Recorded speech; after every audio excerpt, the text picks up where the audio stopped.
Sunday, 24th of May, 2026, so Adrian's daily vlog, showing smart stuff men should know. What ancient problem was this instinct trying to solve? Now, this is an extremely fascinating evolutionary biology concept that I came across recently to say, from an evolutionary point of view, every single behavior and trait we have solves some ancestral problem. It's just the society we live in today. We could argue, and I did a video about this, a bit of a complicated one about a year and a half ago, to say that it's just the logical prefrontal cortex that's run amok and just created all this amazing wizardry that we're not evolved for. So going primal, when we see different emotions and thoughts and feelings and ideas or phobias or whatever else you name it, it's worth understanding that those things that instinct solved a problem in the past in some fashion. Everything. You could even say depression.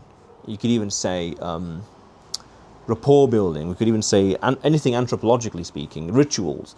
We could say gift giving. We could say self-deprecation. We could say sarcasm. Things like that. All these things. Banter, all these things played, these human behaviors, not to mention emotions like depression, all these things played a role in us surviving primally in the savannah, wherever, millions of thousands, hundreds of thousands of years ago, that kind of thing. It helped us survive. And we still have those remnants in our minds today, mentally speaking, buried deep down inside of us, and they express themselves. And then it's worth understanding, what did it solve? Because you could say that depression solved the issue of you're not doing what you're meant to do, so to speak. So there's internal and external mismatch, things like that. So a lot of human behavior makes more sense when you stop asking, what is the logical reason? So we could say when it comes to human nature, logic doesn't really play a part then. Okay, so don't ask, what is the logical reason? Start asking, what ancient problem was this instinct trying to solve? So we could say human beings are not pure thinking machines. We're animals with a reasoning layer built on top. Again, it's here, this prefrontal cortex here. The old systems came first, which is the reptilian and monkey brain part here, we could say. Survival, fear, attachment, sex, status, bonding, disgust, jealousy, loyalty, threat detection, group belonging. Now we can go one step deeper and enter the hypothetical world to say, of course they exist. Of course those are our things, because what emotions don't... Here's an interesting little thought experiment. What emotions don't exist that we haven't conceived of because we never experienced it, but could exist, on paper? And then you could ask yourself, well, why have I never experienced that emotion? Because we don't have the biological ways of feeling it, we could say. Or even an even broader sense, we haven't got the social ways of experiencing that emotion. But yeah, that's a little philosophical and very theoretical. So logic is powerful, but not always the first mover. Often the order is body reacts first, emotions interpret second, logic explains third. Now, I do remember something about different ways of talking with different parts of the brain directly. It was quite fascinating with regards to, here we have to appeal to reason. There's a few other things. And the monkey brain was appealing to story and rhythm and warning, I think. And the reptilian brain was appealing... You had to appeal to it via command and something else, and repetition, I can't remember what. Something like that, some very, very fascinating stuff. So, these kind of things are worthwhile understanding. So, let's have a quick flick through this. So we could say, much of human behavior is not logical at the root. It is biological, emotional, social, sexual, and survival-based first. Survival is the key word there. And then you can interpret survival in many, many ways. Resource-wise, status-wise, identity-wise, food-wise, money-wise, you name it. But do not romanticize the primal. Okay? The primal is ancient, powerful, and sometimes wise.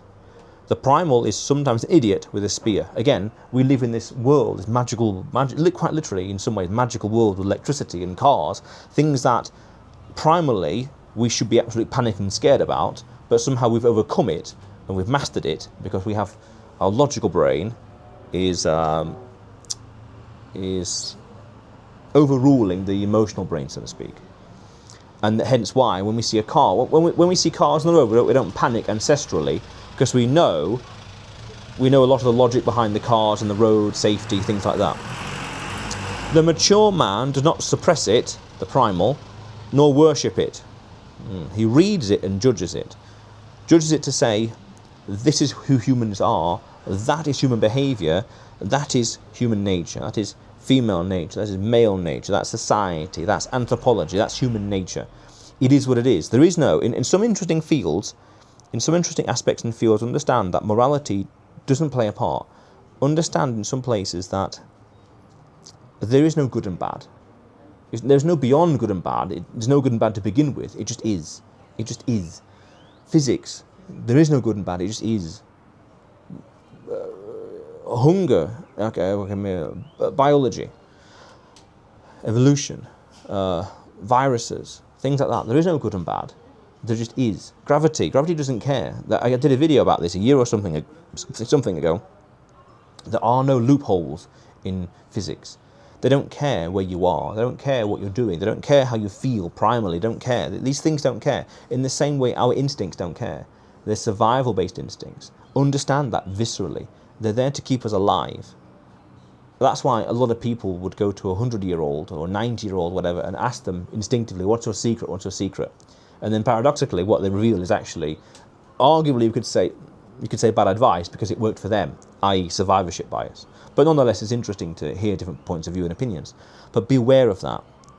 The primal, we could say at a deep level, the primal permeates into everything we say, do, build, have, achieve, create, everything. Wearing this shirt, even these videos, maybe had a very distinctive, primal, subconscious reason behind it. Very powerful stuff. To say, oh, I wanted to create, well, actually, yeah, I created these videos for creating a library of knowledge. And we could say, well, how is that's a library? How is it any different from oral tradition? Yeah, in some ways, oral tradition, rather than speaking it in person as a video, it's oral tradition. Passing stories and warnings and ideas and advice down for the generations. We would call that nowadays myth and legends. So this myth answered a problem thousands of years ago. Like, I think it's the legend of Cassandra. I can't remember now. I really can't remember. It was in Greek mythology. One of the daughters of who, I can't remember who, went into Hades. Goes into Hades, and then as she goes, she takes summer with her, and that creates winter. These kind of primal explanations, very visceral, down-to-earth explanations to explain life. Very interesting, very powerful. Because then we could say, well, what primal thing does that story answer? Change of seasons. Fair enough. What primal problem does hunger solve? Well, it's malnutrition. It's growth. It's nutrition, things like that. What primal problem does wearing shoes, I guess, solve? Wearing clothes, I guess, solve. Drinking water. Sarcasm builds bonds. It helps to reduce the defences between people, so it helps to build a bond and build rapport, for people to realise that they're like me, things like that. Self-deprecation, so as to lower yourself to the level, so as not to be seen as too unapproachable, especially in the predominant cultural society. Because we could say at a deep level, now I'm thinking about it, sarcasm and self-deprecation would be different here than, say, in Dubai or Marbella or Monaco. But that's another interesting conversation. Oh, interesting idea, actually. Yeah. But nonetheless, that's an interesting idea, actually. Anthropology, different places. Interesting. But nonetheless, for Adrian's daily vlog, showing smarter stuff men should know, subscribe for more, and you will see me tomorrow.